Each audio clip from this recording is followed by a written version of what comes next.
Hi everybody, it's Echo with Media Kind again. You've probably heard my voice from other webinars that I've done. Today I'm going to be speaking to you about the new addition to social media landscape known as Pinterest and how your business can leverage this network to engage your customers and promote your products and services.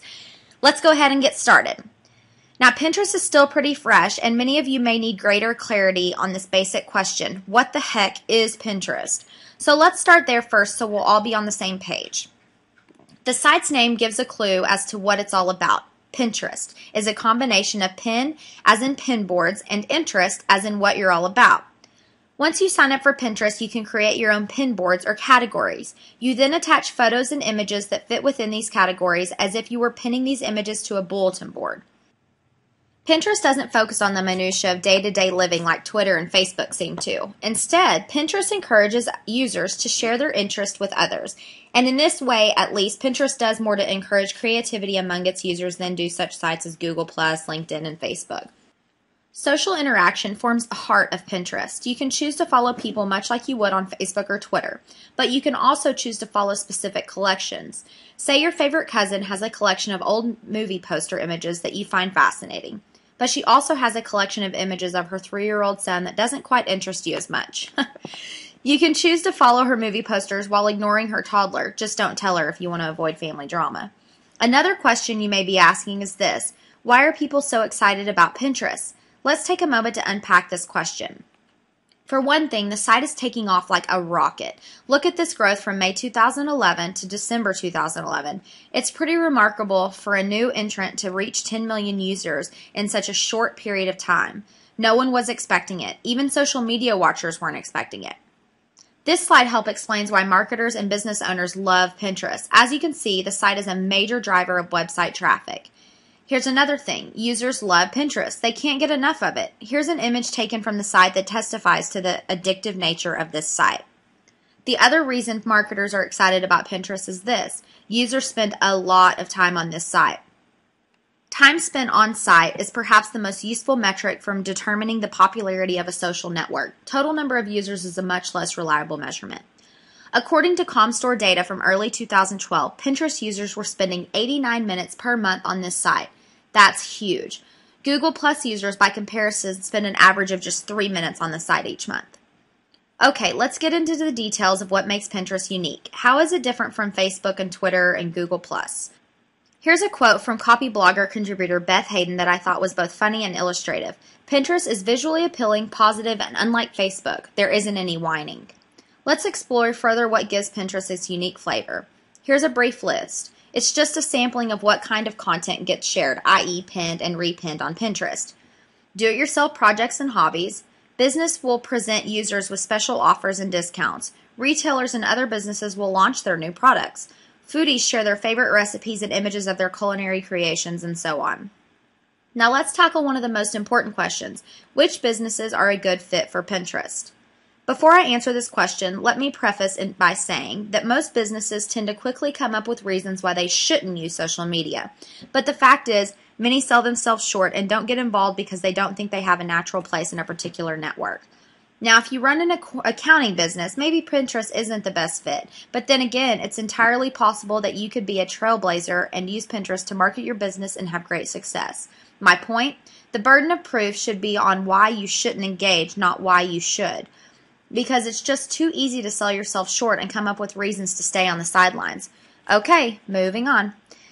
Generally, businesses that have photogenic products and services are the ones already using Pinterest. This isn't surprising given that the network is predicated on sharing photos and illustrations. The following niches and industry areas are quickly adding Pinterest to their marketing mix. Business in the food service sector, clothing and apparel retailers, businesses that provide health and beauty services and products, animal shelters, pet groomers, pet supply stores, real estate and vacation lodging is getting much more popular, home decor, interior design and landscape architecture, travel and recreational outfitters are increasingly active on Pinterest, and of course, artists and photographers are some of the most active users of the site. Okay, now let's get moving into the nitty-gritty of how your business can use Pinterest to reach customers. Number 1, create pin boards for the types of products you sell and link them back to your website. Here's a great example from Whole Foods. As I mentioned earlier, Pinterest is great for driving traffic to other websites. Another approach you should try is add pin boards with themes like things we love, sell items, or gift items. Here's an example of the department store Nordstrom doing just that. As is the case with all social media, the more value you can provide to your customers, the more success you'll have. Create boards that your customers will find useful, such as insider tips or top trends. Another way to drive engagement among your customers is to hold contests. And as always, it's a good idea to cross-pollinate as much as possible.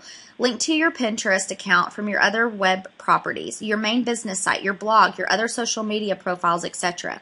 At this point, one of the most powerful ways to leverage Pinterest is to use it as an ancillary store catalog.